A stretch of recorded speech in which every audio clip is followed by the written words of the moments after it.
Finally दोस्तों लिखिता infra ने अपने Q1 के रिजल्ट अनाउंस कर दिए हैं। बात करेंगे कंसोलिडेटेड रिजल्ट को लेके। अमाउंट 10 रुपीज़ लैक्स में है।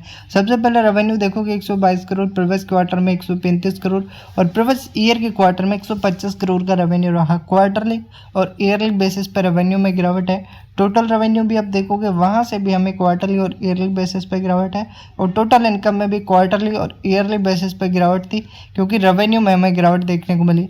बात कीजिए कंपनी खर्चों को लेके, तो अब की बार के जो खर्चे आपको देखने को मिले हैं वो रहे हैं 105 करोड़ के, प्रीवियस क्वार्टर में 113 करोड़ और प्रीवियस ईयर के क्वार्टर में 103 करोड़ के खर्चे रहे थे। खर्चे आप देखो क्वार्टरली वाइज खर्चों में गिरावट है, जो कि ईयरली वाइज आपको खर्चे बढ़ते हुए नजर आए। इसके पीछे का रीज़न क्या रहा, तो देखिए जो रीज़न है मटेरियल कॉस्ट, जो अदर एक्सपेंसेस है, फाइनेंशियल कॉस्ट, ये थोड़ी आपको हाई देखने को मिली है। बात की जाए इसकी जो है बिफोर टैक्स के प्रॉफिट की, तो आप देखोगे जो एक्सपेंस हमें देखने मिले हैं क्वार्टरली वाइज आपको गिरते हुए नजर आए, ईयरली वाइज हाई देखने को मिले। उसका रीज़न आपको बता दिया।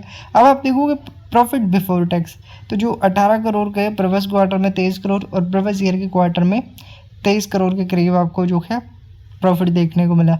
तो क्वार्टरली और yearly wise profit before tax में गिरावट है। अब बात कीजिए इसकी एक्चुअल प्रॉफिट की, जिसमें टैक्स बेनिफिट भी एड ऑन हो जाते हैं। तो अब की बार का जो प्रॉफिट रहा वो करीबन आपको देखने को मिला 13 करोड़ 79 लाख का, प्रीवियस क्वार्टर में 17 करोड़ 56 लाख का और प्रीवियस ईयर के क्वार्टर में आप देखोगे तो 17 करोड़ 7 लाख का। तो क्वार्टरली और ईयरली वाइज प्रॉफिट में हमें गिरावट देखने को मिली, क्योंकि रेवेन्यू इसका गिरते हुए नजर आया। तो ओवरऑल देखा जाए तो अब की बार के जो रिजल्ट है थोड़े वीक हमें देखने को मिले हैं। बात की जाए इसकी ईपीएस की, तो 3 रुपये 51 पैसे का ईपीएस प्रीवियस क्वार्टर में 4 रुपये 46 पैसे और प्रीवियस ईयर में 4 रुपये 33 पैसे का ईपीएस रहा। ईपीएस में भी क्वार्टरली और ईयरली वाइज गिरावट है। तो रिजल्ट थोड़े वीक है, जिसका नेगेटिव इम्पैक्ट मंडे के सेशन में देखने को मिल सकता है। बाकी स्टॉक को लेकर किसी भी तरह की बाय सेल रिकमेंडेशन नहीं है। ये कुछ अनाउंसमेंट है, आप चाहो तो डिटेल में पढ़ सकते हो। धन्यवाद।